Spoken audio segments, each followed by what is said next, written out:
1971 India Pakistan യുദ്ധം അതിന്റെ മൂർധന്യാവസ്ഥയിൽ എത്തി നിൽക്കുകയായിരുന്നു. ഓരോ ദിവസവും പുതിയ പോരാട്ടങ്ങളും വീരസാഹസിക കഥകളും പിറന്നുകൊണ്ടിരുന്നു.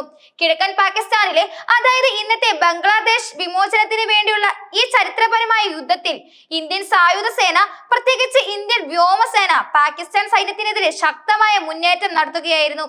ആകാശത്തെ ഇന്ത്യൻ പോരാളികൾ പാക് വ്യോമസേനയെ പ്രതിരോധിച്ച് തന്ത്രപരമായ വിജയങ്ങൾ നേടുകയും ശത്രു താവളങ്ങളെ തകർക്കുകയും ചെയ്തുകൊണ്ട് യുദ്ധഗതി ഇന്ത്യക്ക് അനുകൂലമായുന്നതിൽ നിർണായക പങ്ക് വഹിച്ചു.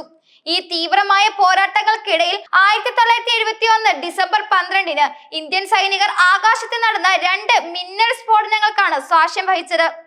ഇതൊരു സാധാരണ പോരാട്ടമായിരുന്നില്ല, മറിച്ച് 2 പാകിസ്ഥാൻ വിമാനങ്ങളെ ഒറ്റയ്ക്ക് നേരിട്ട് തകർത്ത Indian pilot flight lieutenant Arun Kumar ദത്തയുടെ അവസ്മരണീയമായ ധീരകഥയായിരുന്നു അത്. അദ്ദേഹത്തിന്റെ ഈ ധീരകൃത്യം ഇന്ത്യൻ വ്യോമസേനയുടെ ചരിത്രത്തിൽ സുവർണ ലിപികളാൽ എഴുതപ്പെട്ട ഒന്നാണ്. ഡിസംബർ 12-ന്റെ പ്രഭാതത്തിൽ കിഴക്കൻ മേഖലയിലെ പാകിസ്ഥാൻ സൈനിക താവളങ്ങളെ ലക്ഷ്യമിട്ട് ഇന്ത്യൻ വ്യോമസേന ഒരു സുപ്രധാന ദൗത്യത്തിന് തയ്യാറെടുത്തു.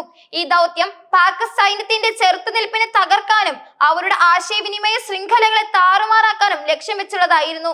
ഈ നിർണായക ദൗത്യത്തിന് നേതൃത്വം നൽകിയത് ധീരനായ ഫ്ലൈറ്റ് ലഫ്റ്റനന്റ് അരുൺ കുമാർ ദത്തയായിരുന്നു. അദ്ദേഹത്തിന്റെ നേതൃത്വത്തിൽ അത്യാധുനിക MiG-21 സൂപ്പർസോണിക് യുദ്ധവിമാനങ്ങളുടെ അകമ്പടിയോടെ ഇന്ത്യൻ യുദ്ധവിമാനങ്ങൾ ലക്ഷ്യസ്ഥാനത്തേക്ക് കുതിച്ചുയർന്നു. MiG-21 വിമാനങ്ങൾ അക്കാലത്ത് ഇന്ത്യൻ വ്യോമസേനയുടെ നട്ടെല്ലായിരുന്നു. അവയുടെ വേഗതയും കൃത്യതയും എതിരാളികളെ വിറപ്പിക്കുന്നതായിരുന്നു. ആക്രമണ ദൗത്യത്തിൽ പങ്കെടുക്കുന്ന പ്രധാന വിമാനങ്ങൾക്ക് സുരക്ഷ ഉറപ്പാക്കുക എന്നതായിരുന്നു MiG-21 സ്ക്വാഡിന്റെ ചുമതല. ദൗത്യത്തിന് യാതൊരു തടസ്സവും ഉണ്ടാകാതിരിക്കാൻ MiG-21 എസ്കോർട്ടിന് മുന്നിൽ നിന്ന് നേതൃത്വം നൽകി ഫ്ലൈറ്റ് ലഫ്റ്റനന്റ് ദത്ത മുന്നേറി. അദ്ദേഹത്തിന്റെ ശ്രദ്ധയും നേതൃത്വവും ടീമിന് ആത്മവിശ്വാസം നൽകി. ഇന്ത്യൻ ആക്രമണ സേന അതിവേഗം ലക്ഷ്യസ്ഥാനത്തേക്ക് നീങ്ങിക്കൊണ്ടിരിക്കുമ്പോൾ ആകാശത്ത് അപ്രതീക്ഷിതമായി 2 പാകിസ്ഥാൻ F-104 സ്റ്റാർ ഫ്ലൈറ്റുകൾ പ്രത്യക്ഷപ്പെട്ടു. ഇന്ത്യൻ വ്യോമസേനയുടെ വിമാനങ്ങളെ തടസ്സപ്പെടുത്തുകയും ആക്രമിക്കുകയും ചെയ്യുക എന്നതായിരുന്നു അവരുടെ ലക്ഷ്യം.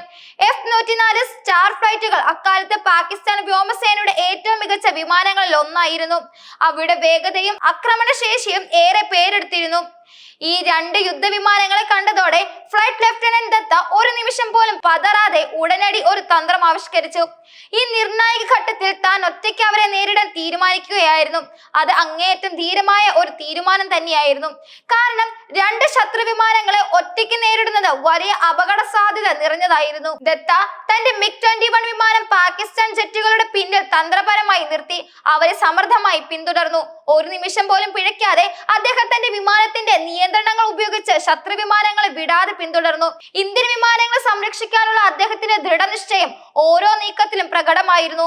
MiG-21ന്റെ മികച്ച വേഗതയും കുശാഗ്ര ബുദ്ധിയും ഉപയോഗിച്ച് ദത്ത ശത്രു വിമാനങ്ങളുമായി ഒരു ആകാശ പോരാട്ടത്തിൽ ഏർപ്പെട്ടു.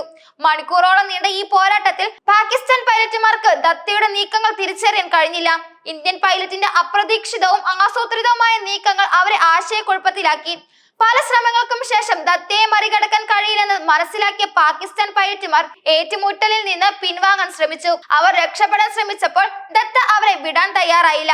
ഇതിനകം തന്നെ തന്റെ ലക്ഷ്യമുറപ്പിച്ച ദത്ത പിന്നോട്ട് മാറാനും തയ്യാറായിരുന്നില്ല. പാകിസ്ഥാൻ പൈലറ്റുമാർ രക്ഷപ്പെടാൻ ശ്രമിച്ചപ്പോൾ അദ്ദേഹം തന്റെ MiG-21ന്റെ മുഴുവൻ ശക്തിയും ഉപയോഗിച്ച് അവരെ പിന്തുടർന്നു. ശത്രു വിമാനങ്ങൾ ദൃഷ്ടിയിൽ നിന്ന് മറിയുന്നതിന് മുൻപ് ദത്ത തന്റെ MiG-21ൽ നിന്ന് 2 മിസൈലുകൾ തൊടുത്തുവിട്ടു. ആകാശത്ത് 2 മിസൈൽ സ്ഫോടനങ്ങൾ നടന്നു. ഇന്ത്യൻ സൈനികർ ആഹ്ലാദാരവങ്ങളോടെ ഈ കാഴ്ച കണ്ടു. 2 പാകിസ്ഥാൻ F-104 വിമാനങ്ങളും കഷ്ണം കഷ്ണങ്ങളായി ആകാശത്ത് നിന്ന് താഴേക്ക് പതിച്ചു. ആകാശ യുദ്ധത്തിൽ ഇന്ത്യ നേടിയ ഏറ്റവും മികച്ച വിജയങ്ങളിൽ ഒന്നായിരുന്നു ഇത്. ഈ ഒറ്റപ്പെട്ട ധീരവിജയം ഇന്ത്യൻ വ്യോമസേനയ്ക്ക് വലിയ ആത്മവിശ്വാസമാണ് നൽകിയത്. ഇത് കേവലം 2 വിമാനങ്ങളുടെ നഷ്ടമായിരുന്നില്ല, മറിച്ച് പാക് വ്യോമസേനയുടെ മനോവീര്യത്തെ തകർക്കുകയും ഇന്ത്യൻ സൈനികരുടെ ആത്മവിശ്വാസം വർദ്ധിപ്പിക്കുകയും ചെയ്ത ഒരു തന്ത്രപരമായ വിജയമായിരുന്നു. ഈ സംഭവം യുദ്ധത്തിന്റെ ഗതിയെ തന്നെ മാറ്റിയെഴുതുന്നതിൽ വലിയ പങ്ക് വഹിച്ചു. ഫ്ലൈറ്റ് ലഫ്റ്റനന്റ് അരുൺ കുമാർ ദത്തയുടെ ഈ ധീരമായ പ്രകടനത്തിന് രാജ്യത്തിന്റെ പരമോന്നത സൈനിക ബഹുമതികൾ ഒന്നായ വീർ ചക്ര നൽകി അദ്ദേഹത്തെ ആദരിച്ചു. ഒറ്റയ്ക്ക് 2 ശത്രു വിമാനങ്ങളെ തകർത്തെറിഞ്ഞ അദ്ദേഹത്തിന്റെ ധീരമായ പോരാട്ടം ഇന്ത്യൻ വ്യോമസേനയുടെ ചരിത്രത്തിലെ 7 സുപ്രധാന അധ്യായമായി ഇന്നും ഓർമ്മിപ്പിക്കപ്പെടുന്നു. ഓരോ ഇന്ത്യൻ പൗരനും അഭിമാനത്തോടെ ഓർക്കുന്ന ഒരു ധീരനായകൻ കൂടിയാണ് ഫ്ലൈറ്റ് ലഫ്റ്റനന്റ് അരുൺ കുമാർ ദത്ത. അദ്ദേഹത്തിന്റെ ധീരതയും സമർപ്പണവും വരും തലമുറകൾക്ക് പ്രചോദനമായി എന്നെന്നും നിലനിൽക്കും.